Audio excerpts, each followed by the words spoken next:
Oke. Baik, kita masuk satu materi terkait dengan people model based on kompetensi. Jadi bagaimana model manusia ya yang berdasarkan kompetensi. Ini sebenarnya harusnya di awal-awal kemarin di perkuliahan pekan ketiga keempat gitu ya, tapi kemarin karena saya lagi banyak aktivitas akhirnya mundur sampai ke belakang. Tapi nggak apa-apa ya, mudah-mudahan malah bisa merangkum dari semua materi-materi yang sudah diperoleh sebelumnya ya. Nah, mengapa harus kompetensi? Jadi kita mungkin merunut dari undang-undang meskipun ini tidak langsung ke rumah sakit ya, tapi secara umum terkait dengan undang-undang nomor 13 tahun 2003 tentang ketenagakerjaan ya, di mana di situ dijelaskan di pasal 11 dan pasal 18 bahwa sebenarnya setiap tenaga kerja itu berhak untuk memperoleh atau meningkatkan ya dan atau mengembangkan kompetensi kerja sesuai dengan bakat, minat dan kemampuan melalui pelatihan kerja.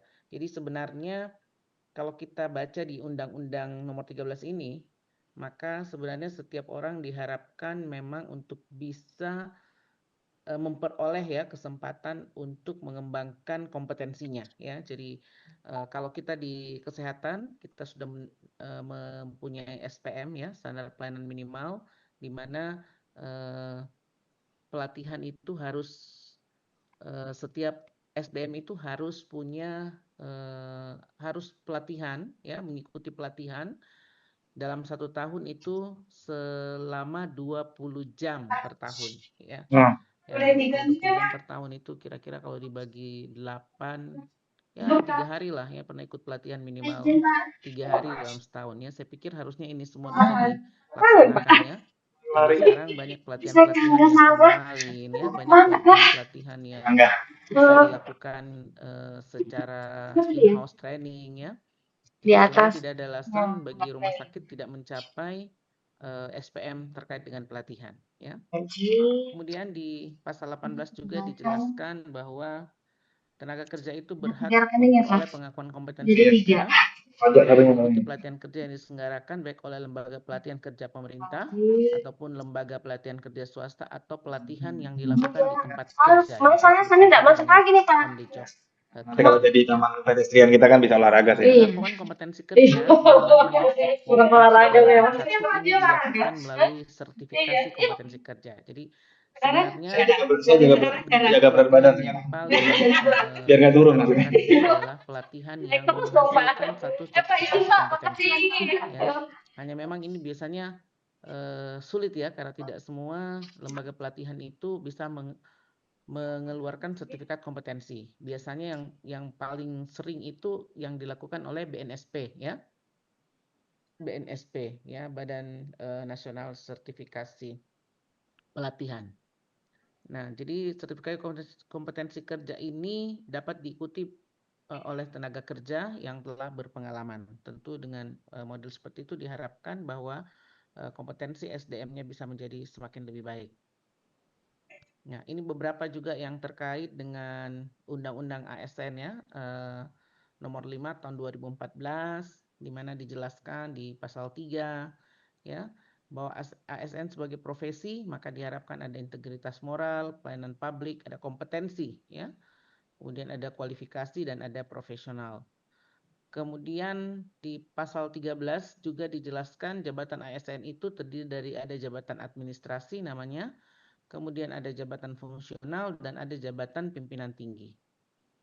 PNS berhak memperoleh pengembangan kompetensi. Jadi sekali lagi sebenarnya pengembangan kompetensi itu sebenarnya hak yang harus didapatkan oleh SDM yang ada ya, baik itu apalagi kalau dia memang adalah ASN. Ya, kalau kita mungkin di rumah sakit mau mengembangkan SDM-nya mungkin masih milih-milih. Yang diberikan prioritas mungkin yang ASN dulu, yang tenaga kontrak masih dipending gitu ya. Nanti aja yang tenaga kontrak diprioritaskan bagi ASN. Tapi memang harus diingat karena dalam undang-undang ASN ini memang sudah diatur hal-hal yang seperti itu ya. Kemudian di pasal 69 pengembangan karir PNS dilakukan berdasarkan kualifikasi ya. Jadi pengembangan karir itu harus berdasarkan kualifikasi, kompetensi penilaian kinerja dan kebutuhan instansi pemerintah dengan mempertimbangkan integritas dan moralitas ya. Jadi ini adalah idealnya secara normatif. Nanti tiba-tiba Anda tanya, nanti Bu, ada orang yang karirnya itu tidak kompeten ya, tidak sesuai dengan kebutuhan, tapi tiba-tiba dia yang diangkat menjadi direktur ya, atau diangkat menjadi wakil direktur ya, misalnya. Nah, kalau itu kasus khusus ya. Ya, karena terutama kalau kita tahu kalau di pemerintah daerah itu ya tentu banyak hal-hal yang terkait juga dengan aspek politik ya. Jadi itu di luar. Kalau terkait dengan aspek politik, maka yang di luar itu semua ini teori tidak ada yang berlaku ya. Tidak berlaku. Nah, di PP nomor 11 juga tentang manajemen pegawai negeri sipil dijelaskan bahwa pengembangan kompetensi itu adalah upaya untuk pemenuhan standar kompetensi jabatan dan pengembangan karir sehingga setiap PNS mempunyai hak dan kesempatan yang sama ya dengan memperhatikan penilaian kinerja dan penilaian kompetensi. Nah, ini sama, paling sedikit 20 jam pelajaran dalam 1 tahun. Jadi ini juga yang diturunkan dalam SPM kesehatan yang juga oleh rumah sakit mengacu kepada ini ya. Makanya semua harus itu 20 jam per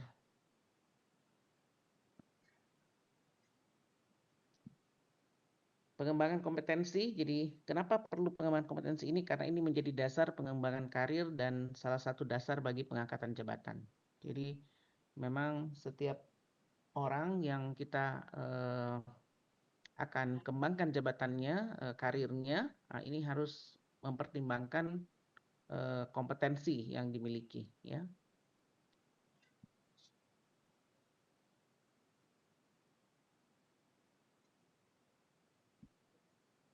Nah, di PP nomor 11 tentang manajemen pegawai negeri sipil, ini juga dijelaskan bahwa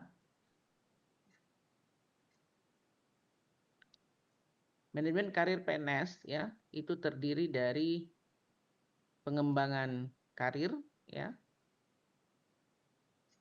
Jadi di sini ada pengembangan karir dan ada pengembangan kompetensi, ada pola karir baik itu secara vertikal, horizontal ya. Mungkin ada juga yang diagonal, kemudian ada mutasi dan promosi. Nah, manajemen pegawai negeri sipil ini juga mengatur bahwa dalam melakukan manajemen karir SDM ini harus menerapkan prinsip sistem merit ya. Sistem merit itu seperti tadi artinya bahwa dia harus berdasarkan kualifikasinya, kompetensinya dan kinerjanya. Jadi ini secara normatif ya. Kalau saya sudah jelaskan disampaikan selalu berulang-ulang ini kalau ini secara normatif karena tentu Anda yang di lapangan bisa saja melihat, oh ini kan kadang-kadang nggak seperti sesuai dengan teori ya, karena banyak orang yang mungkin nggak sesuai kompetensi, banyak orang yang tidak sesuai kualifikasi, bahkan mungkin kinerjanya menurut maksudnya menurut orang-orang yang ada di rumah sakit itu jelek, tapi mungkin ada faktor X ya, sehingga ya tetap dia bisa karirnya bisa bagus, bisa memperoleh jabatan-jabatan tertentu gitu ya.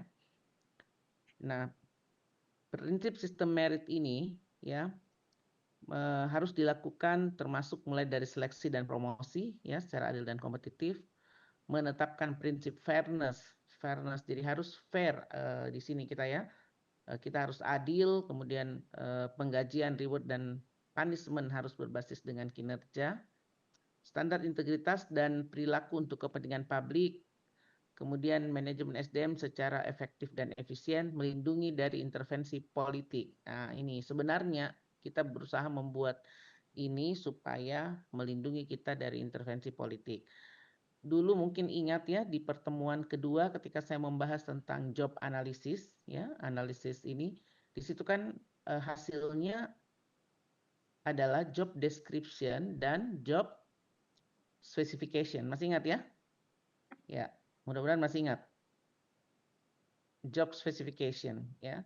Apa gunanya job specification itu? Itu sebenarnya untuk menjadi rambu-rambu bahwa untuk menduduki jabatan ini kita butuhkan kualifikasi seperti ini. Itu ada dalam job analysis yang pernah saya sampaikan pada perkuliahan pekan kedua kalau nggak salah ya. Itu ada job specification. Dalam job specification itu kita berbicara tentang seseorang menduduki jabatan tersebut itu kualifikasinya harus seperti apa. Baik dari sisi pendidikan, ya, pelatihan maupun pengalaman kerja, ya. Nah, supaya itu menjadi rambu-rambu ya. Meskipun sekali lagi bisa saja kalau namanya aspek politik itu semua teori rambu-rambu apapun bisa dilanggar ya. Tapi harapannya sih sebenarnya kita mencoba membuat sesuatu secara normatif ya, secara ideal. Kemudian peningkatan peran jabatan fungsional.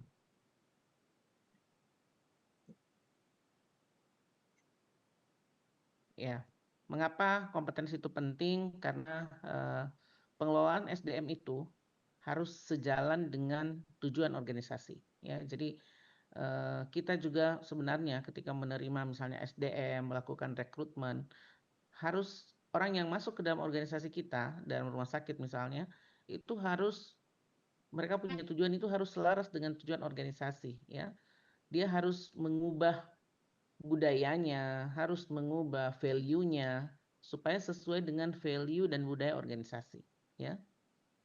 Jadi itu makanya kenapa kompetensi itu menjadi hal yang penting, ya.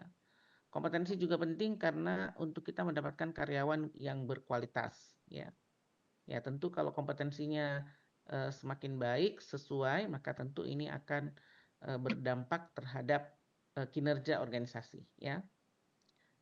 Kemudian mengapa kompetensi? Karena karyawan lebih siap menduduki jabatan tertentu dengan kompetensi. Jadi ini sebaiknya memang setiap organisasi itu termasuk rumah sakit memetakan semua kompetensi SDM-nya ya. Ini yang kita sebut dengan talent mapping ya, membuat model mengidentifikasi kita punya analisis TNA ya, training need assessment. Ya, training assessment ini sebagai bagian dari kita menganalisis job kompetensi yang dimiliki oleh SDM kita gitu ya. Tersedia informasi mengenai kompetensi karyawan dan pengembangan SDM itu menjadi lebih terarah. Ya, mungkin bisa dilihat di sini ya. Ini sebenarnya kalau ngelihat ini bagus sekali kalau ada yang mau mengembangkan menjadi kerangka konsep penelitian ya. Karena ini sangat sangat didukung dengan teori yang sudah established ya. Nah, jadi sebenarnya yang harus diingat ya, jadi di tingkat organisasi ya, corporate direction, di tingkat organisasi itu kan merumuskan apa yang kita sebut dengan strategic planning ya, atau perencanaan strategik. Ya, Renstra ya. Jadi rumah sakit itu sebenarnya menyusun Renstra di tingkat organisasi ya. Dalam strategic planning itu atau dalam Renstra itu memuat tentang apa? Ya, di situ sebenarnya kan akan memuat visi gitu ya. Misi, value, bisnis strategi, kebijakan. Kan begitu. Dalam Renstra itu memuat tentang itu, ya. Kemudian hasil dari Renstra itu biasanya dibuat dalam bentuk business plan ya dan budgeting ya. Ada yang menyebutnya misalnya RKA ya, rencana kerja anggaran tahunan, RBA ya, atau juga pokoknya di dalam situ terkait dengan apa perencanaan yang akan kita lakukan disertai dengan pembiayaannya ya. Hasil dari strategic planning ini ya juga akan sangat menentukan ya bagaimana desain organisasi kita ya. Di dalam desain organisasi itu termasuk dalamnya struktur organisasi dan job description ya. Nah, hasil dari itu semua itulah yang kita mau menghasilkan apa yang disebut dengan people model ya. People model itu model manusia ya. Di mana people model ini dibentuk dari kompetensi model ya, dari model berdasarkan kompetensi dan job kompetensi requirement. Nah, inilah yang kita di organisasi harus merumuskan sebagai bagian dari human capital strategi ya. Jadi kalau Renstra itu strategik besarnya ya, di bawah Renstra itu kita bisa mengembangkan khusus untuk human capital strategi. Jadi strategi terkait dengan human capital ya. Dan ada ya, ini juga masih diperhatikan ya. Jadi kita sekarang ini sebenarnya kita tidak lagi menyebutkan kayak kepegawaian ya. Jadi kalau di rumah sakit kita masih ada struktur yang apa namanya, kabit kepegawaian ya, atau kabit personalia atau apa, kabit istilah seperti itu sebenarnya sudah ketinggalan kalau kita masih menyebutkan seperti itu ya, karena konotasi yang sering dilekatkan pada struktur organisasi yang hanya menyebutkan kepegawaian ya atau personalia itu biasanya terkait dengan hanya proses administrasi kepegawaian ya. Jadi seolah-olah kalau bagian apa namanya, di bagian SDM atau bagian personal itu biasanya hanya mengurusi kepangkatan ya, naik pangkat, cuti ya, mungkin ada mutasi atau kinerja yang sederhana seperti itu ya. Tapi di human capital itu jauh lebih luas ya. Jadi bagaimana di sini posisi SDM itu bukan lagi sebagai sekedar objek ya, tetapi sebagai subjek ya. Dan dia tidak hanya sekedar menjadi objek, apalagi objeknya objek penderita ya. Nah, itu bukan, jadi kita bukan objek penderita, tapi SDM di dalam organisasi itu mempunyai peranan yang sangat penting ya. Apalagi kalau kita di rumah sakit ya, peranan SDM itu sampai sekarang itu juga belum tergantikan. Seperti saya jelaskan di awal perkuliahan yang lalu, oleh karena kita masih membutuhkan SDM yang sangat spesifik ya, sesuai dengan kebutuhan di rumah sakit kita ya. Nah, jadi ini kalau kita lihat tahapannya ya. Jadi tahapan dalam human capital itu dimulai dengan bagaimana acquisition ya. Jadi bagaimana kita mengidentifikasi dulu semua kebutuhan kita dengan melakukan workload analysis ya, analisis beban kerja. Dari hasil analisis beban kerja itulah baru kita bisa menghasilkan human capital planning ya, termasuk bagaimana pengawasannya ya, bagaimana perencanaan human capitalnya, dan itu akan kita implementasikan mulai dari kita melakukan rekrutmen ya di awal, merekrut ya, kemudian melakukan seleksi dan placement, jadi melakukan penempatan ya. Jadi ini sebenarnya tahapan dalam manajemen sumber daya manusia yang dulu di awal perkuliahan juga sudah saya jelaskan ya. Jadi merekrut, menyeleksi, kemudian melakukan orientasi dan melakukan penempatan. Kemudian hasil dari human capital planning dan control itu juga termasuk salah satunya kalau kita mau melakukan outsourcing ya, menggunakan pihak ketiga ya. Nah, ini juga bisa tetap disampaikan. Kemudian ada outplacement dan termination. Jadi kalau sudah mau mungkin ada yang sudah mau dikeluarkan, terminasi dan seterusnya. Hasil dari human capital acquisition ini akan sangat berpengaruh terhadap bagaimana kemudian kita membuat human capital development ya. Apa yang harus kita lakukan dalam human capital development itu tentu pertama harus assessment kompetensi ya. Nah, itulah tadi yang saya jelaskan bahwa rumah sakit perlu menyusun ini apa yang disebut master plan ya, atau buku master plan pengembangan SDM ya. Blueprint pengembangan SDM ya. Nah, apa yang harus kita lakukan ya, tentu pertama harus assessment kompetensi. Assessment kompetensi itu artinya kita mengassess dulu bagaimana sih kemampuan kompetensi yang dimiliki sekarang oleh semua SDM kita yang ada di rumah sakit. Ya, kalau misalnya mau diskor setiap orang, oh ternyata kalau kita misalnya harapkan skornya 10, oh kita ngukur dulu nih. Berarti rumah sakit kita ini SDM-nya mungkin sebagian besar baru pada misalnya 5 begitu ya, contoh. Atau jenis-jenis kompetensinya ya.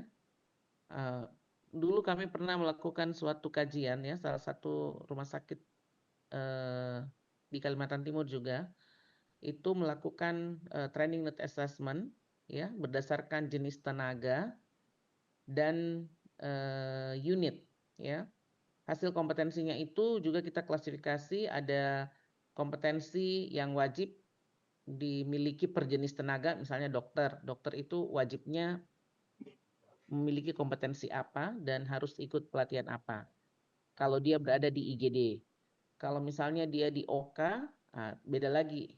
Bikin juga perawat juga seperti itu. Jadi kita harus membuatkan kompetensi assessment ini karena setiap jenis tenaga akan tentu berbeda tuntutan kompetensinya, ya. Perawat, eh, dokter, kemudian manajemen, administrasi, semuanya jenis tenaga, ya. Ada analis, ada laboran, itu semua tuntutan kompetensinya tentu berbeda-beda, ya. Nah, makanya ini harus kita melakukan penilaian dulu. Nah, kalau sudah tahu bagaimana posisi, ya, posisi atau bagaimana kemampuan kompetensi yang dimiliki oleh SDM kita bandingkanlah dengan standar sehingga kita tahu apa gapnya. Ya, itulah yang saya sebutkan tadi dengan melakukan TNA, ya. Training and Assessment itu kita membandingkan data kompetensi standar yang harus dimiliki dibandingkan dengan kondisi kompetensi yang ada saat ini, ya. Dari hasil itulah kemudian muncul gap analisis kompetensinya, ya. Kalau sudah ketemu itu, maka itu akan membuat kita lebih memudahkan dalam people development, jadi pengembangan SDM-nya, ya, orangnya. Nah, ada namanya sebenarnya juga terkait dengan talent development, ya. Kami kemarin di Rumah Sakit Unhas itu sempat pernah membeli software yang kita namakan itu software talent mapping. Jadi memapping talent setiap orang. Jadi itu ada tesnya, pakai ada tesnya, ya. Jadi kita ikut suatu ada tes lah, sama lah seperti mungkin kalau kita mau dites bakat, minat begitu, ya. Ada tesnya seperti tes TPA dan seperti itu. Kemudian nanti keluar talent development-nya, ya. Setiap orang itu memang punya talent yang berbeda-beda. Dan sebenarnya kalau kita punya talent mapping seperti itu akan memudahkan kita dalam melakukan penempatan SDM, ya. Seperti misalnya talent development setelah hasilnya kita, misalnya ada orang yang memang dia itu orangnya sangat rigid, ya. Jadi mau memperhatikan yang kecil-kecil, ya, yang sangat spesifik, ya. Ada juga orang yang nggak suka memperhatikan yang rigid-rigid seperti itu. Yang diperhatikan itu yang makro-makro saja, ya. Nah, seperti itu. Jadi dengan cara seperti itu, ya, kita bisa melakukan penempatan SDM itu jauh lebih sesuai, ya, jauh lebih sesuai dibandingkan dengan kalau kita nggak mempunyai tools atau hasil untuk menempatkan seseorang pada posisi-posisi tertentu, gitu, ya. Jadi ada orang misalnya kalau dia ditempatkan di belakang meja. Belakang meja itu artinya ya mengetik-mengetik saja, ya. Dia nggak senang, artinya kayak tidak merasa nyaman, ya. Kenapa? Karena dia memang mungkin termasuk orang yang lebih cocok kalau dia bergerak di lapangan terus, ya. Blusuk-blusuk, ya. Suka langsung lihat ke lapangan apa masalahnya. Dia nggak mau di belakang meja saja tinggal mengetik input data. Ada orang yang seperti itu, ya. Nah, ini yang harus diperhatikan, dan dengan talent development itu yang seperti saya jelaskan tadi, kalau kami tuh membeli softwarenya nggak tahu berapa mahal gitu, ya, harganya, ya. Nah, jadi nanti sebenarnya biasanya setiap pegawai itu kalau kita mau rekrutmen, kita rekrutmen tenaga, nah itu mereka biasanya mengikuti talent mapping itu supaya nanti ketahuan orangnya seperti apa. Ada orang yang cocok memang di admisi gitu. Duduk di admisi, memberikan penjelasan, ya, bisa tersenyum. Ada orang yang kalau dikasih duduk di admisi, nah dia stres karena nggak bisa tersenyum, ya, nggak bisa bicara misalnya. Nah, itu harus menyesuaikan seperti itu. Kalau bilang, oh berarti kalau begitu kamu di pemulasaran jenazah saja, karena kalau di pemulasaran jenazah itu nggak perlu kamu tersenyum. Ya, misalnya, ya, contoh. Jadi itu yang harus diperhatikan, ya. Jadi di HC development ini di tahap yang kedua, ya, ini betul-betul kita berusaha mengembangkan SDM itu sesuai dengan apa hasil dari kompetensi assessment yang kita dapatkan, ya. Jadi ini people development menghasilkan kita akan tahu bagaimana mengembangkan baik kompetensi fungsional maupun kompetensi teknisnya ataupun kompetensi manajemennya. Di talent development juga kita akan menghasilkan bagaimana perencanaan succession planning dan career management development, ya. Jadi kita bisa mengembangkan bagaimana pengembangan manajemen pengembangan karir dari SDM yang ada di rumah sakit misalnya, ya.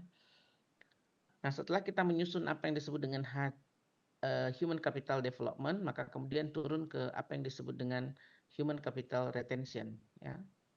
Retention itu bagaimana mereka punya keterikatan, ya, retensi, ya. Kita perlu melakukan ini oleh karena supaya jangan banyak SDM kita yang selalu turnover, ya, keluar.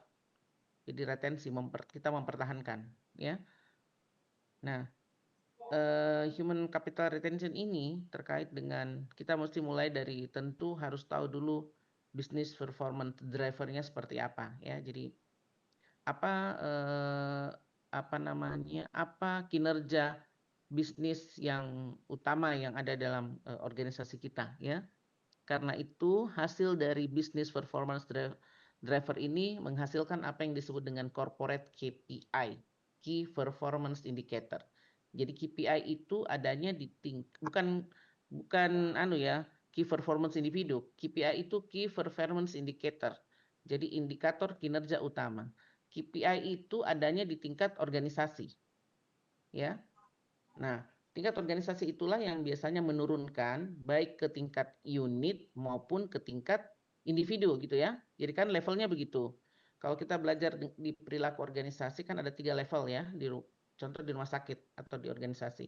Jadi ada level di tingkat organisasi corporate, kemudian ada di tingkat unit, dan turun paling terakhir di tingkat individu, ya. Jadi makanya sebenarnya setiap tahapan itu baik di tingkat corporate maupun di tingkat unit dan individu itu harus ada ukuran-ukuran kinerjanya, ya. Nah, di sini bisa dilihat, ya, di corporate KPI ini turun ke individual KPI, ya. Jadi ada key performance indicator yang dibebankan ke individu, ya. Turun dari hasil job evaluation dan kemudian dari hasil job evaluation turun sebagai job classification atau grading structure. Kalau yang pernah melihat atau terlibat dalam penyusunan remunerasi di rumah sakit, ya, tentu bisa bisa melihat bagaimana dalam remuneration system itu kita menggunakan job klasifikasi, ya, grading. Ada gradingnya setiap orang, misalnya perawat itu masuk di grading berapa, ya, grade berapa. Nah, itu ada ininya, ada gradingnya dengan masing-masing. Kalau grading ini tingkat kompetensi, pekerjaan, masa kerja, ya. Nah, ada hal-hal yang kemarin sudah dapat, ya, materi, sudah dapat remunerasi, ya. Belum. Sudah pernah dapat materinya atau belum?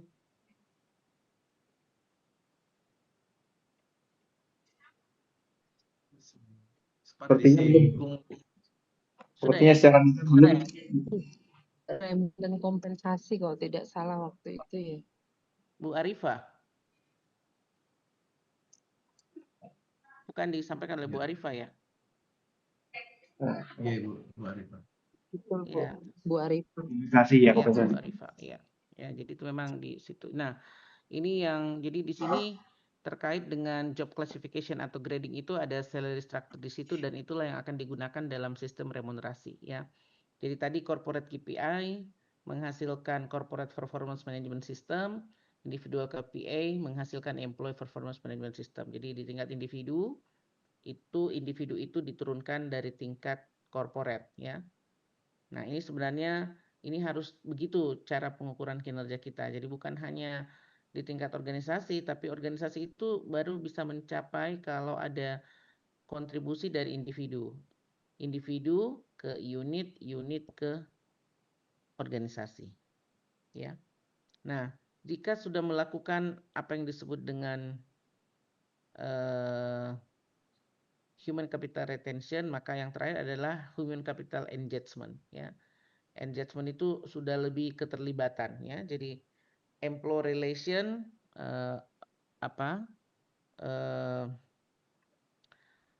pekerja itu mempunyai hubungan yang kemudian akan berdampak terhadap industrial relation, kemudian mereka employee satisfaction, ya. Jadi mereka puas, pekerja kita puas, ya, dan engagement, ya.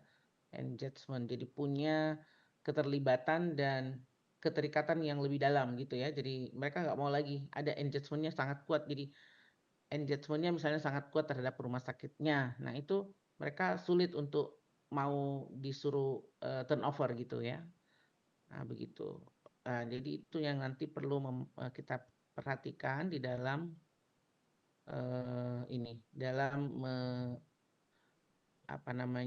dalam kerangka secara keseluruhan, ya, terkait dengan human capital management.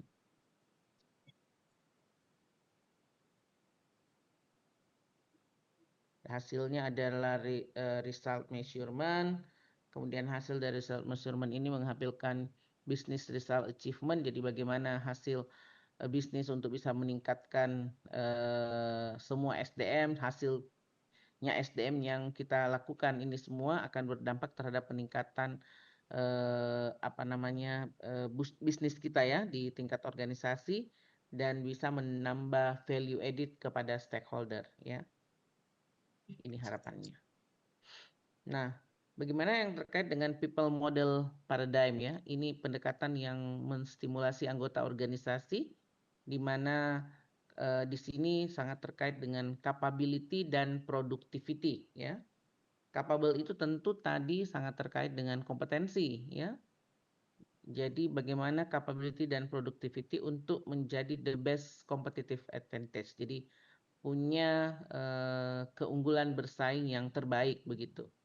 Nah, ini yang kita sebenarnya harapkan berkembang, makanya salah satu kenapa kita tidak lagi menggunakan sebenarnya istilah dan pendekatan personalia, kepegawaian, karena kita mengharapkan bahwa model yang kita kembangkan itu sekarang bukan hanya terkait dengan administrasi SDM saja, tetapi sudah lebih kepada pengembangan SDM secara keseluruhan, ya, human capital. Nah, ini makanya dikembangkan lagi apa yang disebut dengan people model paradigm. Nah, jadi apa definisi people model yang berbasis kompetensi? Maka pendekatan pengelolaan SDM berbasis kombinasi pengetahuan atau knowledge, kemudian keterampilan atau skill, kemudian sikap, attitude, dan perilaku atau behavior. Nah, selama ini kan kesalahan kita itu selalu mengatakan kalau kompetensi itu hanya diukur dari pengetahuan dan keterampilan, ya. Jadi selalu cuma dua ini. Jadi pengetahuan dan keterampilan. Padahal sebenarnya kalau kita betul-betul mengembangkan people model yang berbasis kompetensi, maka sikap dan perilaku ini harus masuk sebagai bagian dari kompetensi itu sendiri, ya. Jadi bukan hanya pengetahuan dan keterampilan. Yang selama ini kalau secara teori kita mengatakan kalau pengetahuan itu dapat dari mereka ikut pendidikan gitu, ya. Sedangkan keterampilan itu didapatkan biasanya dari pelatihan, ya. Sikap dan perilaku itu bukan sering, ya. Memang kita tidak bisa mengikutkan sebagai kompetensi gitu, ya. Jadi orang kenapa sikapnya begitu? Iya, sudah bawaan orok gitu. Sudah dari sononya sikapnya seperti itu, perilakunya seperti itu. Padahal nggak bisa. Kita masuk dalam organisasi, maka sebenarnya sikap dan perilaku kita itu juga harus diatur dalam organisasi, ya. Nah, ini bertujuan supaya apa? Untuk mendukung pelayanan yang bermutu, mendukung keselamatan pasien dan efisiensi organisasi di rumah sakit. Ya. Jadi di tingkat individu tadi, ya, ini tadi ada personality-nya, ya, kepribadiannya, sikapnya, behavior-nya, perilakunya, kemudian ada skill, keterampilan, dan ada knowledge. Yang ini individu ini harus bagaimana caranya mereka memiliki ini? Karena mereka akan menuju kepada misi organisasi, ya, misi, visi, dan strategi, ya.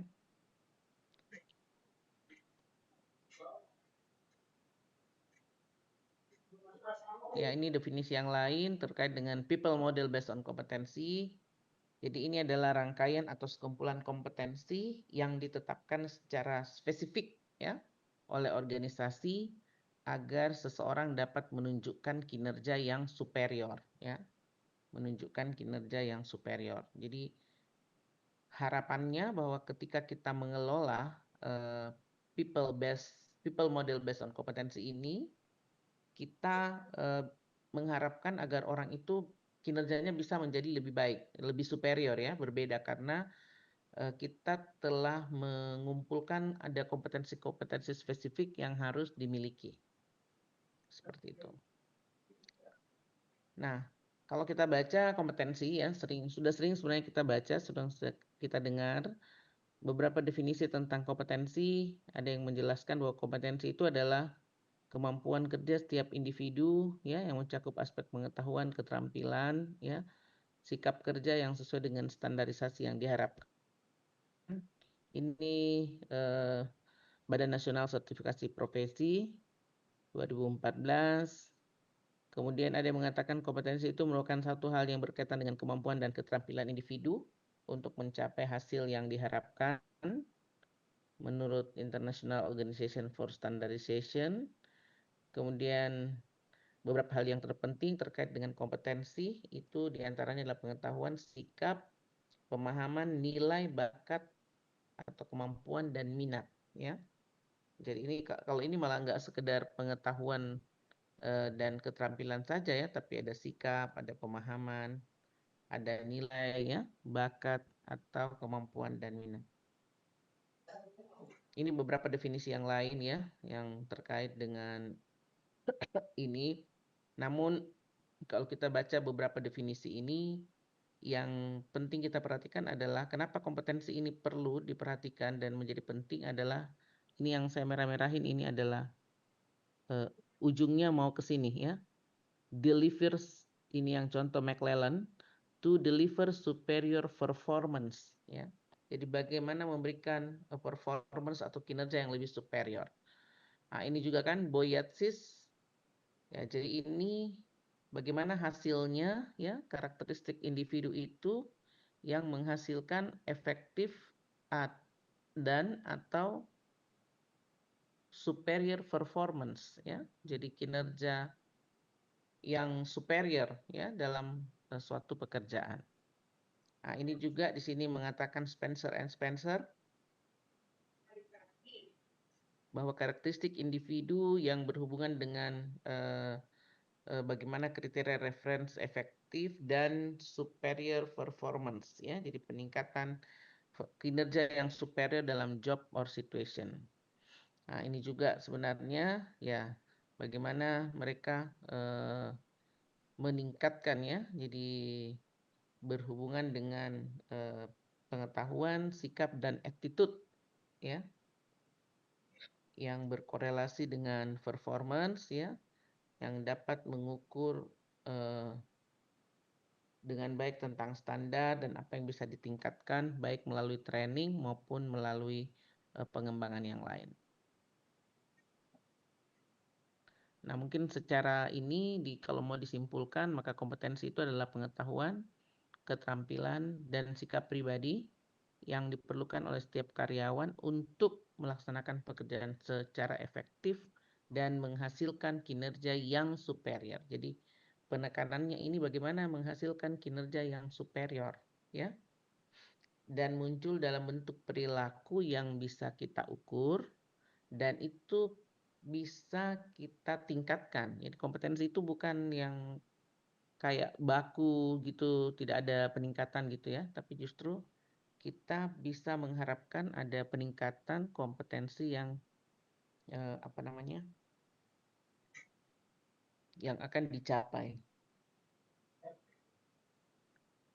Nah, ini kalau kita melihat kompetensi, ya, secara umum ya, kita mengenal ada yang disebut dengan hard kompetensi ya, dan ada yang disebut dengan soft kompetensi ya. Biasanya hard kompetensi ini yang paling sering sebenarnya kita sering sekali sudah kita laksanakan ya. Sebentar. Yaitu hard kompetensi itu terkait dengan knowledge dan skill, sedangkan soft kompetensi itu terkait dengan attitude ya. Makanya ini sering yang nggak terukur ini adalah apa? Soft kompetensi ya. Kita selalu fokus kepada hard kompetensi ya. Attitude, behavior itu sering kita bukan enggak di ini, tapi memang enggak diabaikan lah ya, karena orang selalu menuntut bahwa kalau mau menghasilkan kinerja yang baik, yang penting itu mereka punya knowledge and skill ya. Padahal ya apalagi kalau kita yang kerja di rumah sakit ya, di pelayanan kesehatan ya, sebenarnya attitude dan behavior itu sangat penting ya, karena di situ nanti sangat terkait bagaimana etika ya, etika dalam melaksanakan pelayanan. Nah, itu sangat perlu diperhatikan ya. Nah, ini tadi hard kompetensi dan soft kompetensi ini diharapkan akan menghasilkan suatu performance ya atau kinerja. Ya, jadi ciri kompetensi itu muncul dalam bentuk perilaku yang bisa kita ukur dan bisa kita tingkatkan melalui program pengembangan. Ini manfaat kita menerapkan kompetensi itu. Pertama adalah bahwa manajemen SDM itu harus sejalan dengan tujuan organisasi ya. Kemudian yang kedua, tersedia kompetensi setiap karyawan. Jadi ada kompetensi dari setiap karyawan itu. Kemudian yang ketiga, bisa mendapatkan karyawan yang berkualitas. Kemudian yang berikutnya, karyawan tertantang untuk bisa mengembangkan diri karena mereka paham tentang kompetensinya. Kemudian karyawan lebih siap menduduki jabatan tertentu. Kemudian pengembangan SDM menjadi terarah. Manfaat dari implementasi people model tadi bisa meningkatkan keselamatan dan mutu layanan pasien, meningkatkan keterlibatan dan motivasi dari pegawai atau staf, mengurangi risiko kesalahan layanan, ya. Kemudian mendukung akreditasi baik itu SNARS dan PMKP, ya. Dan kemudian meningkatkan daya saing rumah sakit, ya. Ini manfaat kalau kita mengimplementasikan people model. Tujuannya pertama supaya kita bisa menjamin kualitas layanan kesehatan ya, karena tentu ketika kita menempatkan atau merekrut SDM yang sesuai dengan kompetensinya, berbasis kompetensi, maka harapan kita kualitas layanan kesehatan itu menjadi lebih baik ya. Nah, ini juga sekarang kan model klasifikasi ke depan ya terkait dengan rumah sakit, di mana kita tidak nanti ke depan tidak mengenal lagi rumah sakit kelas A, B seperti itu ya. Tapi kita akan rumah sakit itu akan dikembangkan berdasarkan kemampuan ya atau berbasis kompetensi ya. Berbasis kompetensi. Jadi bisa aja di kabupaten malah mungkin kalau punya SDM ya, punya fasilitas yang bisa jadi tidak dimiliki oleh rumah sakit provinsi misalnya ya bisa jadi seperti itu karena kan ini sekarang nanti zamannya adalah bagaimana berbasis kompetensi ya. Kemudian penyusunan program pengembangan SDM menjadi lebih terencana, memastikan rekrutmen dan seleksi bisa tepat sasaran. Kemudian penilaian kinerja harus berbasis kompetensi, pengembangan karir dan jalur promosi jabatan, kemudian mendukung pemenuhan standar akreditasi rumah sakit. Nah, apa yang penting dalam model people berbasis kompetensi ini? Komponen modelnya pertama harus ada profil kompetensi jabatan, ya. Kemudian ada kita melakukan rekrutmen dan seleksi, ya, berbasis kompetensi. Kemudian ada pelatihan dan pengembangan SDM. penilaian kinerja berbasis kompetensi, kemudian perencanaan karir dan promosi serta manajemen suksesi. Ini adalah komponen dari model people yang berbasis kompetensi. Ya, ini tadi sebenarnya yang saya jelaskan terkait dengan hard dan soft kompetensi ya. Jadi kalau hard tadi itu terkait dengan pengetahuan dan keterampilan yang biasanya kita peroleh dari pendidikan formal atau non formal ya. Biasanya pengetahuan itu ya formal lewat misalnya Anda termasuk seperti Anda kan sekolah S2 itu kan supaya punya pengetahuan yang lebih baik lagi ya. Sekarang sebenarnya mungkin sudah bagus tapi mungkin ditingkatkan lagi supaya menjadi lebih baik ya. Jadi itu pendidikan formal atau pendidikan non formal ya. Nah, sekarang kan banyak pendidikan-pendidikan yang sifatnya short course ya, bukan jalur pendidikan seperti yang S1, S2 gitu ya. Tapi itu ada juga yang sifatnya non formal. Beda dengan soft kompetensi ya. Soft kompetensi ini terkait dengan sikap ya dan biasanya diperoleh melalui pengalaman melakukan aktivitas-aktivitas terkait. Ini soft kompetensi ya. Jadi biasanya ini orang yang punya soft kompetensi ini ya mereka sudah punya pengalaman yang lama gitu ya, yang cukup panjang untuk kemudian bisa terbentuk mereka punya kompetensi, soft kompetensi. Nah, ini yang saya jelaskan tadi ya. Jadi kita itu selama ini selalu terfokus kepada hard kompetensi saja. Ini yang disebut dengan iceberg ya, iceberg fenomena itu jadi apa? Fenomena gunung es ya. Dan ini bukan hanya berlaku untuk kompetensi saja ya, tapi hampir semuanya lah. Sama seperti kalau kita bilang angka kejadian medical error contohnya ya. Kalau di Indonesia itu kok kayaknya rendah gitu kan. Jadi ngelihatnya puncaknya saja. Padahal sebenarnya sangat banyak di bawah yang kita tidak bisa tanggulangi ya. Jadi sebenarnya nah ini yang lebih banyak, ini yang kelihatan di puncaknya kalau gunung es itu kan kayak sedikit, padahal di bawahnya itu jauh lebih banyak lagi ya. Makanya di hard kompetensi ini karena dia di ujung gunung esnya ya, maka dia lebih mudah untuk diamati dan dibentuk atau dikembangkan. Penting untuk berhasil tapi tidak cukup ya.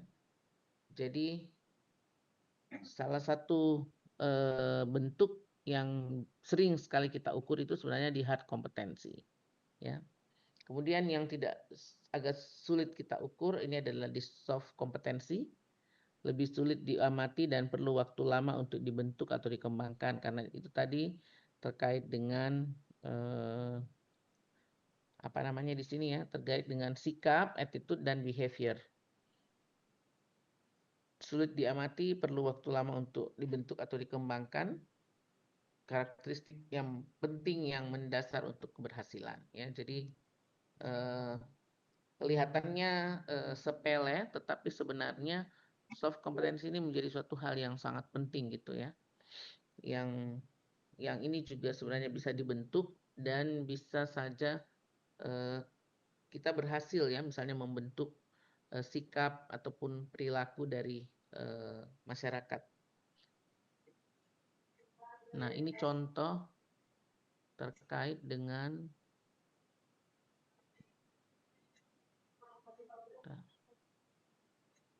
hard kompetensi ya. Ini hard kompetensi. Jadi nanti kalau dibaca dilihat ya, berarti kalau hard kompetensi ini memang lebih terkait dengan seperti kemampuan komputer ya, komputer literasi, achievement motivation ya, informasi, kemampuan untuk seeking information ya, mencari informasi, feeling system itu menata sistem-sistem kita ya, feeling system terutama ini biasanya SDM itu feeling systemnya banyak. Dan kalau kita akreditasi itu sering dipertanyakan ya. Ada yang kemarin menangani tentang feeling system di rumah sakit.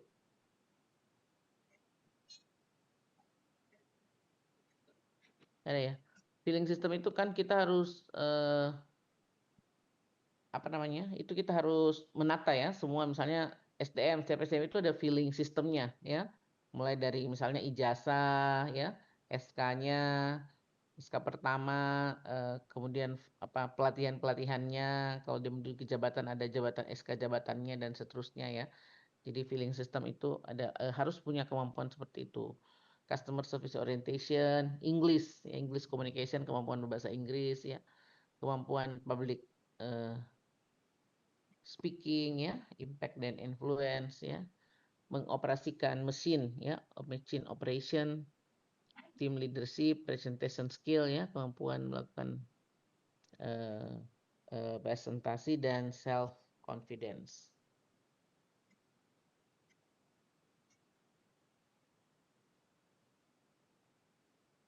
Kenapa dia hang ya?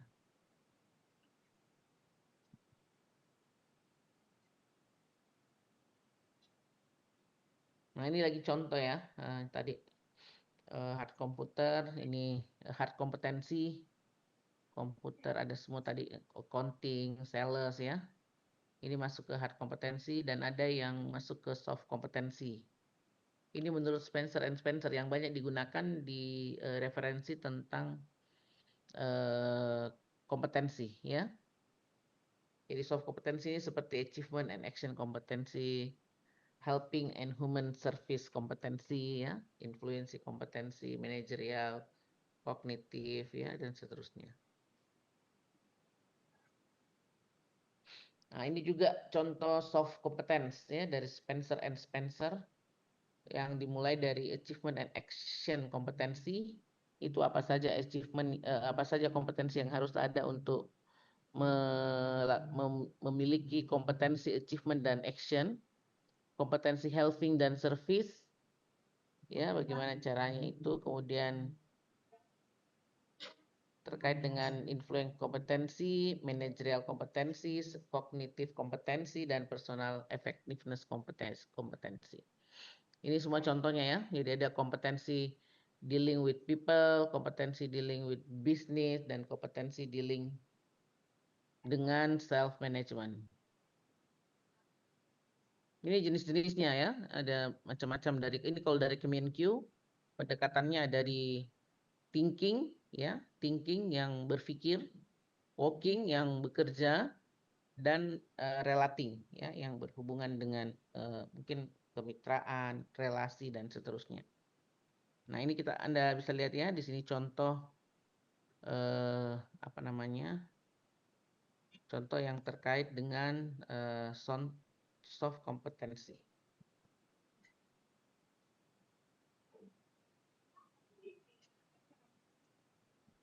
Kalau begini masih pusing bacanya ya. Nah, ini kalau kita mencoba menurunkan contoh salah satu soft opening ya. Nah, ini tadi ada kompetensi ya, tadi bisa dilihat di situ kompetensinya semua yang dimiliki. Ini kalau menurut Spencer and Spencer ya, yang kita gunakan di dalam ini. Jadi ini adalah kompetensi secara umum yang mendasari suatu organisasi gitu ya. Tapi ini sebenarnya bisa berlaku untuk semuanya ya. Seperti bagaimana achievement motivation ya, kemampuan untuk bekerja dengan baik ya, concern for order and quality dan seterusnya ya. Jadi nanti ini banyak yang termasuk dalam model dari kompetensi itu.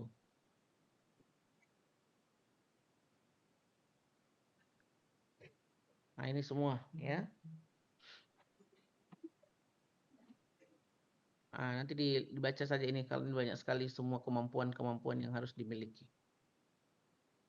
Nah, model kompetensi tadi ini kan ada seperti tadi ya, jadi bagaimana rangkaian atau kumpulan kompetensi ditetapkan secara spesifik oleh organisasi agar seorang bisa dapat menunjukkan kinerja yang superior ya. Nah, ini jenis kompetensi ya. Ini mungkin butuh diperhatikan dulu ya. Nah, di sini ada yang disebut dengan core kompetensi atau kompetensi inti, ya. Core kompetensi atau kompetensi inti itu adalah sekumpulan soft kompetensi yang harus dimiliki oleh setiap karyawan, ya. Kompetensi inti, ya. Jadi kompetensi inti ini harus dimiliki oleh setiap karyawan dalam perusahaan atau organisasi. Kalau role kompetensi, ya, kompetensi peran. Ini sekumpulan soft kompetensi yang dibutuhkan untuk menjalankan fungsi dan peran yang dituntut oleh suatu kelompok kerja, ya. Nah, jadi nanti di sini yang role kompetensi ini atau kompetensi peran ini sangat tergantung dari apa yang kita mau lihat, ya. Ada yang misalnya di manajemen, ada juga yang ke arah medisnya, ya. Nah, itu nanti berbeda di sini role kompetensinya, ya, kompetensi perannya.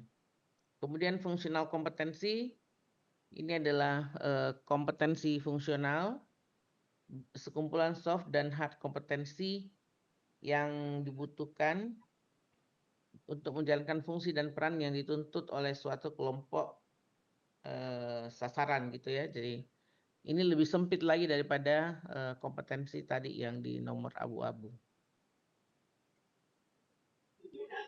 Nah, ini contohnya tadi, ya. Jadi ini yang harus diingat.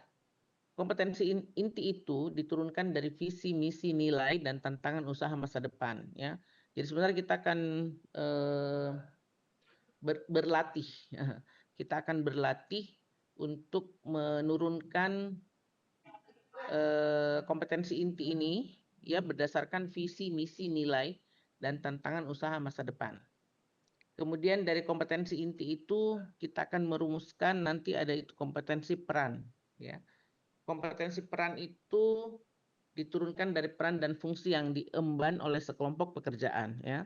Contoh kompetensi peran manajerial, tentu berbeda kompetensi peran manajerial dengan kompetensi peran misalnya dokter spesialis, gitu ya. Nah, ini jadi ini nanti bisa dibedakan, ya, kompetensi peran manajerial berbeda dan kompetensi peran dari dokter, atau misalnya di situ nanti ada perawat. Nah, itu berbeda, ya, kompetensinya. Kemudian nanti ada kompetensi fungsional perilaku, ya. Ini diturunkan dari peran dan fungsi kelompok pekerjaan yang berada dalam satu job family, ya. Jadi ini terkait tadi seperti analis, ya, mungkin ada radiografer kayak gitu, ya. Ada juga yang paling terakhir kompetensi fungsional teknikal, ya. Technical. Nah, ini sangat spesifik juga, ya. Kalau di rumah sakit bisa mereka terutama yang terkait dengan teknik, baik itu teknik misalnya bangunan atau apa, itu masuk kompetensi fungsional technical. Nah, kompetensi inti itu, ya, itu harus sama antara semua anggota organisasi, ya. Karena kenapa? Karena ini terkait dengan visi misi, tujuan dan nilai dari organisasi itu, ya. Kemudian kalau kompetensi peran manajerial, ya, di sini kompetensi peran spesialis ini tergantung spesialis apa, gitu ya. Ataukah misalnya kita dokter, bisa juga ini kompetensi peran spesialis dokter, bisa terkait dengan kompetensi peran dokternya atau apa, ya, yang mungkin lebih spesifik, ya. Nah, ada di sini kompetensi peran manajerial, yang tentu teman-teman yang di struktural ini akan sangat terkait dengan ini, ya. Nah, bagaimana cara menyusun ini semua kompetensi inti, ya?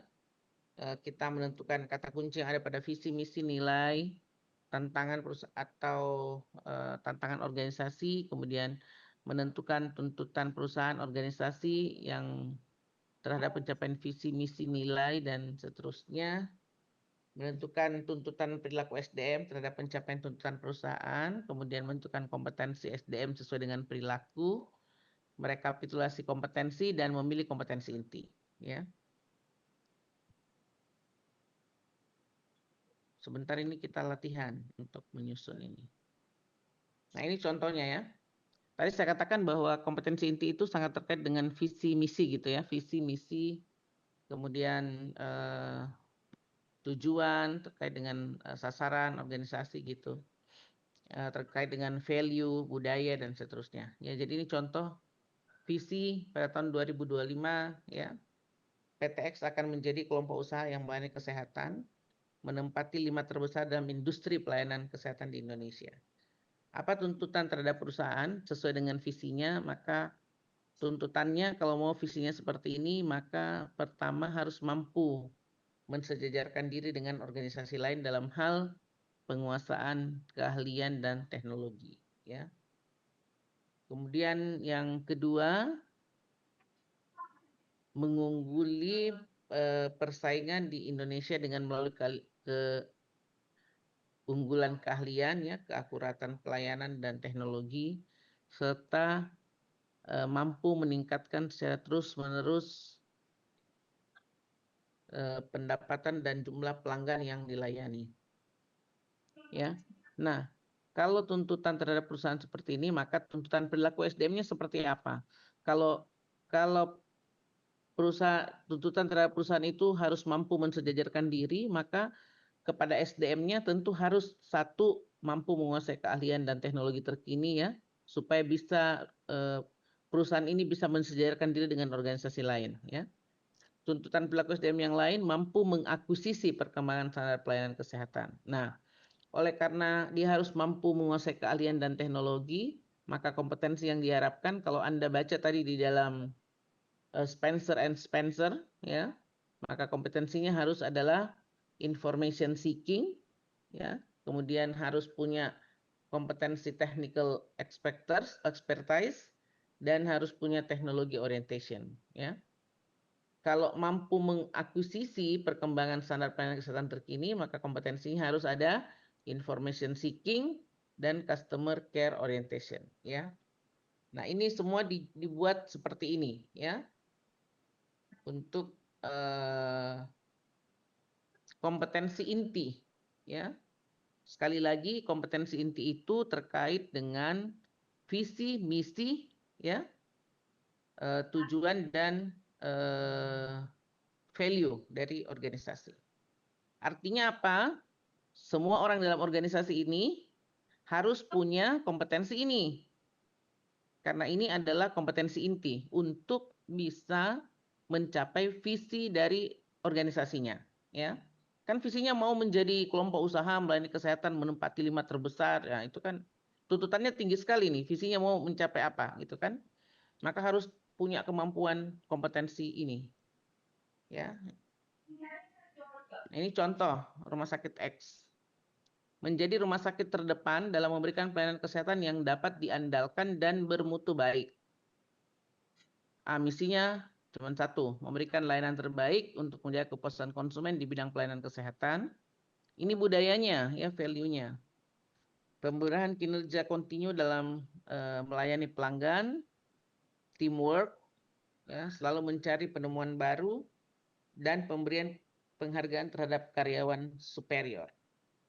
Nah, coba kita lihat ya. Ini identifikasi kompetensi inti rumah sakit.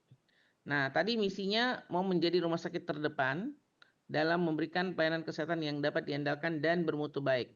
Kalau kita lihat, kalau Bapak Ibu, kalau nanti Anda baca visi rumah sakit, langsung tandai itu kata-kata kuncinya. Ya. Makanya sebenarnya kalau kita menyusun Renstra, kata-kata kunci itu harus bisa diukur, dijabarkan. Ya. Jadi orang menyusun visi itu bukan maksudnya visi itu impian, tapi impiannya seperti betul-betul di angkasa tidak bisa dicapai, ya. Jadi visi itu pun tetap memang kita mau memandang jauh ke depan ya, visi kita, tetapi kita harus bisa menjabarkan ini seperti contoh ini ya. Menjadi rumah sakit terdepan. Terdepan itu indikatornya bagaimana? Supaya kita tahu kan harusnya kita bisa mengukur nih capaian kita, visi kita tercapai atau tidak. Harus ada indikatornya, ya. Memberikan pelayanan kesehatan dapat diandalkan. Bagaimana itu caranya mengukur dapat diandalkan? Apakah kalau kita sakit langsung kita sembuh atau apa gitu ya? Dan bermutu baik. Apa indikator dari bermutu baik? Kita bisa saja mengatakan menjabarkan misalnya bermutu baik itu berarti kita terakreditasi secara paripurna, contohnya ya. Nah, itu salah satu contoh. Tetapi memang harus kita menjabarkan itu kita harus semua kata-kata kunci dalam visi itu harus bisa kita tuliskan apa yang menjadi indikatornya. Apa yang kita bisa yakinkan bahwa kalau kita mencapai ini semua, seharusnya visi kita juga sudah bisa tercapai gitu. Karena kadang-kadang orang bikin visi terlalu abstrak, orang nggak ngerti nih bagaimana ini visi. Kita perlu bikin visi memang setinggi mungkin, cocok setinggi mungkin. Tapi pertanyaannya bagaimana ini untuk mencapainya gitu kan? Kalau kita nggak punya indikator-indikator untuk mengukurnya, ya visi itu akan tetap tinggal di awang-awang sana, begitu.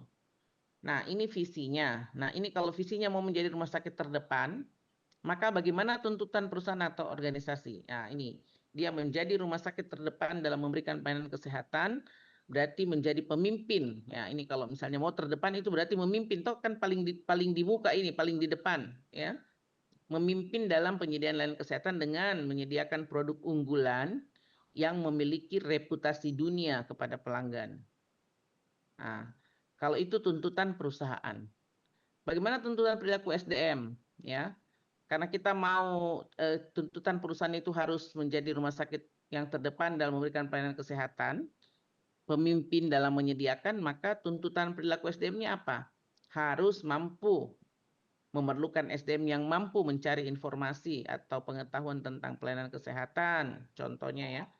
Memerlukan SDM yang mampu menguasai perkembangan teknologi dan informasi, ya, mengenai layanan kesehatan yang terbaik, ya kan? Karena kan tadi mau menjadi terdepan, memimpin, memerlukan SDM yang mampu menjaga hubungan baik dengan pelanggan, nah, memerlukan SDM yang mampu untuk bekerja keras ya untuk mencapai hasil yang optimal. Nah, ini kompetensinya. Kalau misalnya ini pakai Spencer tadi ya, contohnya ya.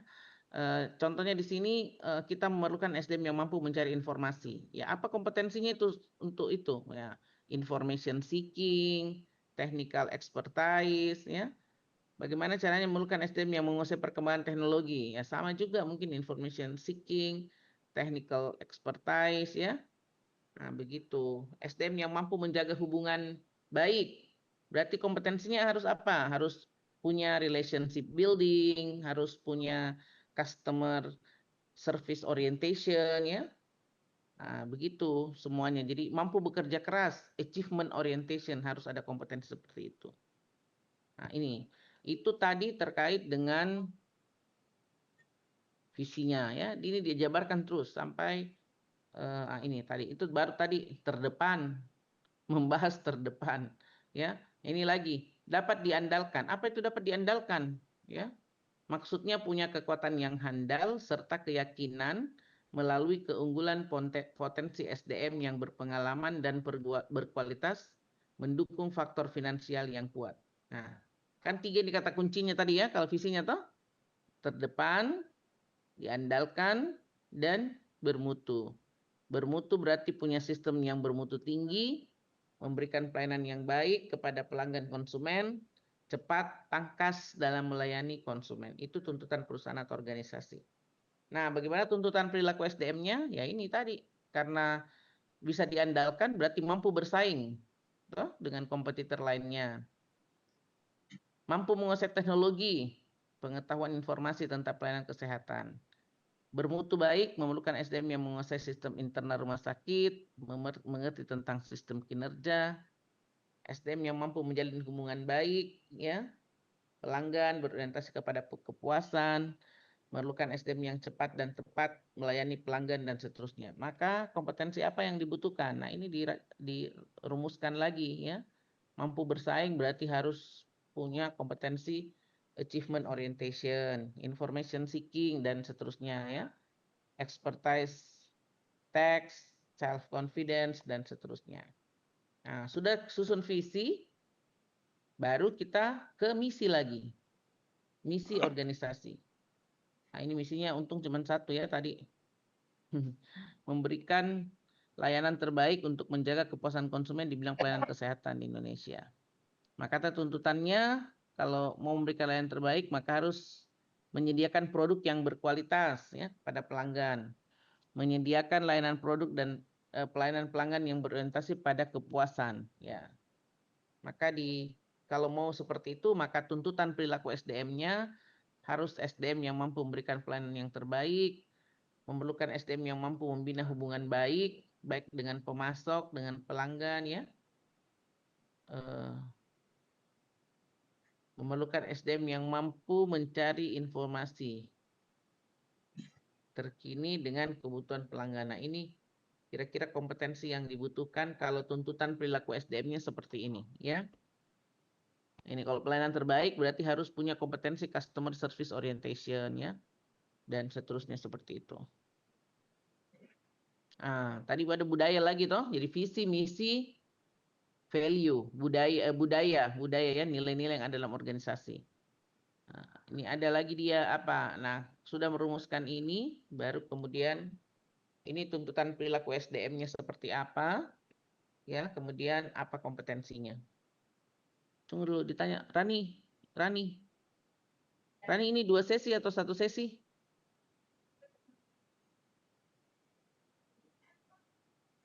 Kalau sesuai jadwal yang di-share Mbak Rani, Bu, kemarin 2 sesi, Mas. 2 ya? 2 ya? Iya, Bu. Oke. Ya berarti makanya habis ini baru tugas. Nah, ini semua begini ya, budaya, tuntutan perilaku, dan kompetensi. Nanti sebentar saya langsung anukan. Nah, jadi setelah kita merumuskan semua kompetensi, kita mau merekapitulasi ya kompetensi inti itu tadi. Ya, jadi ini tadi kita bikin seperti ini. Jadi di list dulu semua kompetensi inti yang keluar dari tadi hasil kita melist ya. Nah, misalnya tadi information seeking, info, itu untuk kompetensi inti information itu tadi mencakup pada apa? Visi, misi, budaya gitu ya. Nah, tadi di visi itu, information seeking atau info itu keluar sebanyak 3 kali. Tiga kompetensi ini itu untuk mendukung pencapaian visi tadi. Bisa diingat tadi nggak itunya? Ini tadi ya, contoh biar ingat. Ini. Nah, ini kan tadi misinya. Lihat ya, ini information seeking info 1, information seeking info 2. Ini lagi, visi information seeking info 3. Jadi kompetensi information seeking itu 3 kali keluar untuk mendukung pencapaian visi. Gitu ya. Nah, kalau di misi tadi information seeking itu hanya untuk satu saja kompetensinya ya. Budaya tadi ada satu juga terkait dengan information seeking. Ya. Jadi ini ada 5, frekuensinya ada 5. Kalau lihat dari sini ya, maka ini yang paling banyak customer service orientation. Ya. Nah, berarti memang customer service orientation ini menjadi satu kompetensi inti yang sangat diperlukan ya. Semua orang harus punya ini. Apalagi kalau kita di rumah sakit memang seperti itu ya. Kan kita ini adalah rumah sakit itu pelayanan jasa ya. Yang harus punya bagaimana kita selalu berorientasi kepada pelayanan kepada customer. Ya, dan itu ternyata memang kalau misalnya kita lihat dari apa yang sudah kita dapatkan tadi hasilnya, maka ketemulah customer service orientation ini 7 frekuensi. Ya. 7 frekuensinya 7 kali. Untuk semua ya baik untuk visi, misi, budaya dan ini. Kemudian information seeking. Jadi kalau kita mau ini maka kita harapkan bahwa semua orang itu harus punya kemampuan ini, customer service orientation. Karena tadi saya katakan kompetensi inti ini harus dimiliki oleh semua SDM yang ada di rumah sakit. Artinya mereka harus punya kompetensi customer service orientation gitu ya. Ya, begitu juga kemampuan information seeking ya, pencarian informasi. Technical expertise tentu sangat dibutuhkan kemampuan ini ya. Apakah expertise-nya di bidang apa ya? Nanti masing-masing tergantung dari apa nanti job dan pekerjaannya. Seperti itu. Harus punya kemampuan achievement orientation ya. Karena tadi tuntutan visinya itu memang sangat tinggi toh, mau terdepan, mau apalagi tadi, bermutu, apalagi tadi. Ada 3 intinya di visi itu. Ya, untuk mencapai itu semua maka tentu dibutuhkan kompetensi-kompetensi yang harus kompetensi juga yang harus mampu untuk mewujudkan itu ya. Nah, pertimbangan dalam memilih kompetensi inti pertama customer value ya. Nah, harus kita ingat apalagi kita kalau di rumah sakit kan memang tadi saya katakan bahwa kita terkait dengan ini ya, dengan pelayanan ya, services. Nah, customer value ini apakah kompetensi tersebut memberikan nilai tambah kepada pelanggan ya. Competitor differentiation, apakah kompetensi tersebut memberikan keunggulan yang berdaya saing dan membedakan organisasi dengan pesaing atau menjadi unik ya, yang sulit untuk ditiru. Kemudian extendability, kompetensi tersebut dapat mendorong keberhasilan organisasi di masa depan. Nah, ini kalau kita mau membandingkan ya, antara mengcompare ya, antara comparison core kompetensi untuk customer value. Jadi ini caranya kita misalnya responden satu orang membandingkan ya, misalnya kompetensi TEX dengan RLB ya. Nah, kita membandingkan nih kalau dari customer value yang mana yang lebih penting ya, antara TXE itu tadi technical nggak hafal juga ini istilahnya. Technical expertise dengan RLB, relationship building. Ya, ini. Yang mana yang paling penting? TXE sama RLB.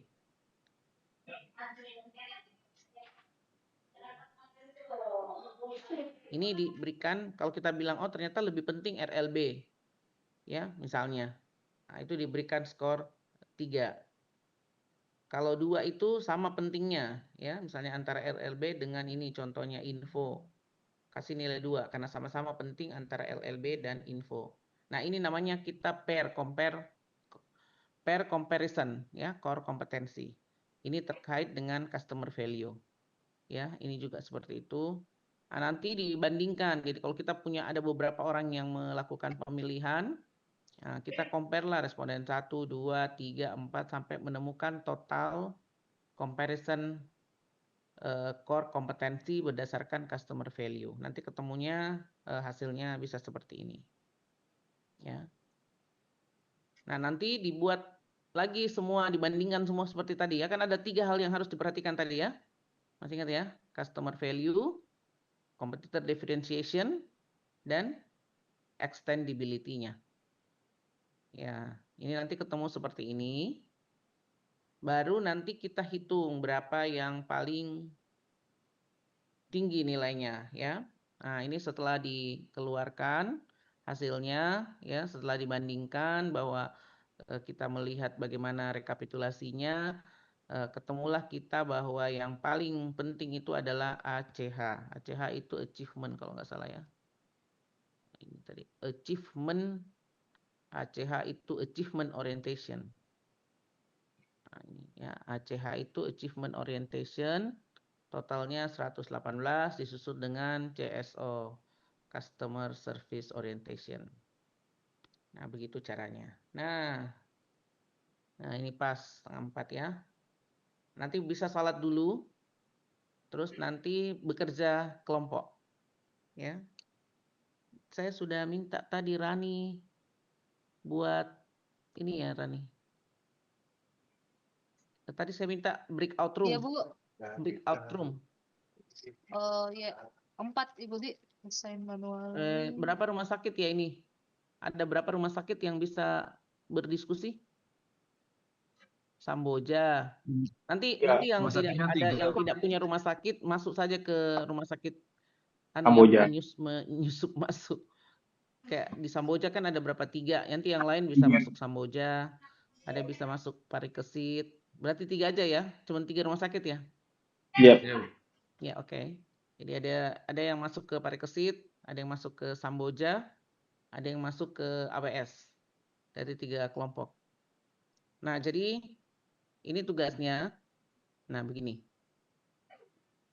Saya pertama ya, diskusi tadi menurunkan visi misi nilai budaya menjadi tuntutan perilaku SDM.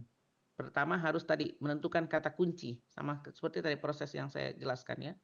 Jadi menurunkan dulu kata kunci pada visi, kemudian menentukan tuntutan organisasi terhadap pencapaian visi misi, menentukan tuntutan perilaku SDM terhadap pencapaian tuntutan organisasi, kemudian menentukan kompetensi sesuai dengan perilaku SDM. Ya, ini formatnya seperti ini. Ya, jadi nanti misalnya Samboja, masukkan visinya ke sini. Ya. Parikesit. Kemudian buat tuntutan perusahaan organisasi seperti apa, tuntutan perilaku SDM-nya seperti apa, dan kompetensi apa yang diharapkan. Nah, ini visi dulu, setelah itu misi, setelah itu nilai. Baru nanti merekapitulasi kompetensi, ya. Menetapkan apa kompetensi intinya, ya. Ini tadi keluar total frekuensi, ya. Nah, tapi tadi itu kan tadi ada cara itu tadi saya sampai yang mengcompare ya, tapi ini cukup tadi sampai keluar ini tadi ya, frekuensi ini saja ya. Kalau tadi kan saya mengcompare dengan mempertimbangkan tadi 3 aspek lagi ya. Nah, tapi itu kan kalau kita banyak nih yang menentukan itu enggak usah latihannya sampai di situ. Nanti setelah itu kita masuk ke ini. Role menentukan role model pemimpinan di masa yang akan datang.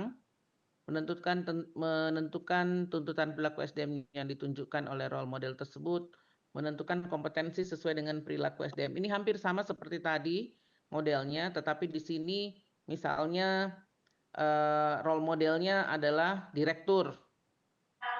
Ya. Apa tuntutan perilaku SDM yang ditunjukkan oleh role model tersebut. Cara lihatnya tentu dari tuntutan pekerjaannya, ya, uraian pekerjaannya. Misalnya direktur itu tuntutan pekerjaannya harus seperti apa, ya, tuntutan perilaku SDM-nya seperti apa, harus seperti apa. Jadi terus nanti keluar kompetensi sesuai dengan perilaku SDM-nya. Ini contohnya ya, kalau untuk yang ini. Contoh uraian ini kompetensi peran analisis uraian pekerjaan dari misalnya cari kan ada 2 tadi ya, struktural sama spesialis. Spesialis itu tidak berarti dokter spesialis ya. Spesialis itu artinya peran yang lebih spesifik ya. Misalnya mungkin ada pekerjaan contoh perawat, bisa juga tetap laboran atau apa ya, itu nanti bisa masuk ke situ. Nah, ini contoh tugasnya ya. Ini tugasnya. Misalnya tugasnya itu menganalisis masukan informasi dan data yang diperoleh. Tuntutan perilaku SDM-nya berarti apa? Kalau dia harus menganalisis masukan, maka tuntutan perilaku SDM-nya dia harus mampu bekerja sama dengan departemen lain dalam mengumpulkan data-data yang dibutuhkan. Mampu menganalisis data dan informasi yang diperoleh. Kalau tuntutan perilaku SDM-nya seperti ini, maka kompetensi apa yang dibutuhkan? Ya, kalau harus bekerja sama berarti harus ada kompetensi teamwork, ya, harus punya kemampuan information seeking ya, karena mampu mengumpulkan data.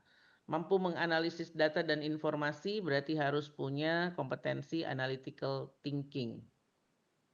Menganalisis sasaran, mampu menganalisis data dan merangkumnya menjadi kebijakan, ini strategic thinking dan business acumen.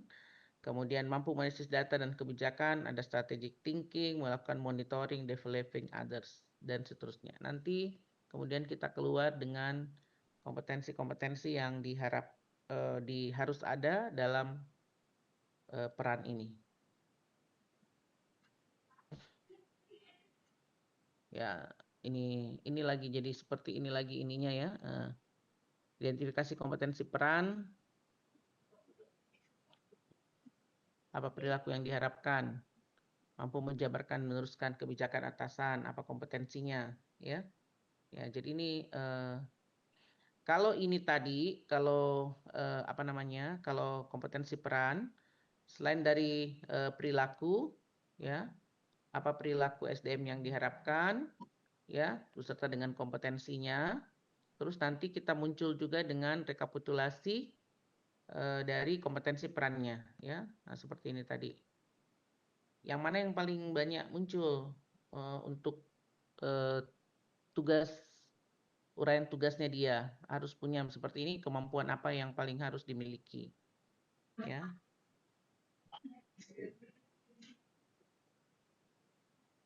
Nah, kemudian menurunkan hasil analisis pekerjaan menjadi tuntutan perilaku SDM. Ini tadi tugasnya ya, tuntutan perilaku SDM-nya seperti apa, kompetensinya seperti apa. Ini perilaku yang diharapkan, ya, misalnya tuntutan perilaku sosok perannya seperti apa tadi dan kompetensi apa yang diharapkan. Ini turun dulu dari tugas, kemudian perilaku yang diharapkan harus seperti apa terkait dengan uraian tugasnya dan kompetensinya harus seperti apa. Apa kompetensi yang harus dituliskan. Terakhir, merekap dan menentukan kompetensi peran. Ya, nanti ada kompetensi perannya, ini contoh kalau manajerial ya. Dimasukkan di sini, kemudian berapa frekuensinya. Kalau kompetensi peran spesialis, ya nanti mungkin ada yang ambil spesialis, ada yang mengambil kompetensi peran struktur manajerial ya. Kemudian frekuensinya apa. Oke, itu dulu barangkali tugasnya. Setelah ini boleh silakan sholat. Setelah itu Fuad bisa dibantu breakout room-nya deh. Atau Rani. Saya kirimkan ini materinya ya, sebentar. Saya kirimkan saja di sini. Di mana namanya? Di sini, di sini.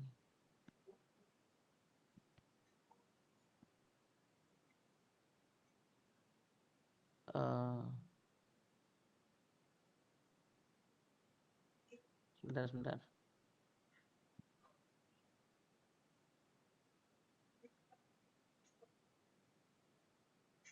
Tunggu.